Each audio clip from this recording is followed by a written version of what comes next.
दोस्तों, राजस्थान और उत्तर भारत में आज भी परंपरागत रूप से हम अपने घर में पैदा किए हुए गेहूं को ही खाते हैं।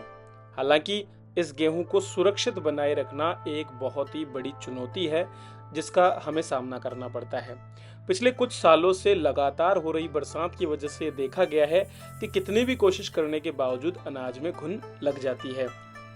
इस घुन से बचने के लिए आप कितने भी प्रयास कर लें, लेकिन काफ़ी मुश्किल होता है। इस घुन की वजह से पूरा का पूरा जो अनाज है वो बिल्कुल एक चूरे में बदल जाता है और खाने योग्य नहीं रहता है।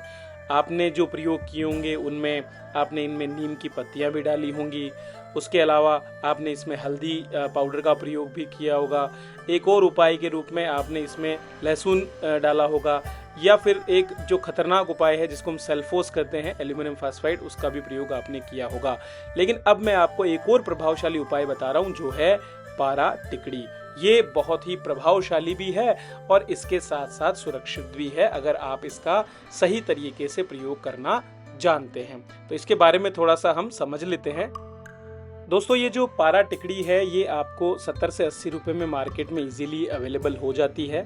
दरअसल ये पारे से निर्मित कुछ गोलियां होती है। पारे की एक खासियत होती है कि पारा जो है धूम्र उत्पन्न करता है और इस धूम्र से घुन जो है उसको नष्ट करने में मदद मिलती है। अगर आप इसे सही तरीके से प्रयोग करें तो निश्चित रूप से इसका काफ़ी लाभ आपको होगा और किसी तरह का विषैले तत्वों या सेल्फोस की प्रयोग करने की जरूरत भी नहीं पड़ेगी।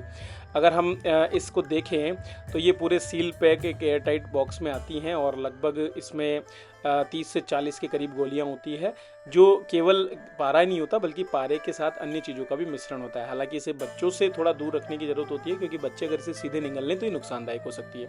तो ये जो पारे की गोलियां होती है, इन्हीं गोलियों को आपको जो है अनाज में रखना होता है और इन्हें अनाज में रखते समय कुछ सावधानियां हमें रखनी होती है।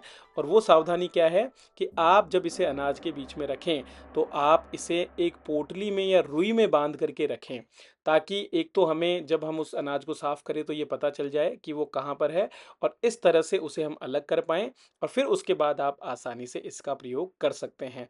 बहुत ही प्रभावशाली तरीका है, तो इसे आप अपनाएं और अपने अनाज को बिल्कुल सुरक्षित रखें। धन्यवाद।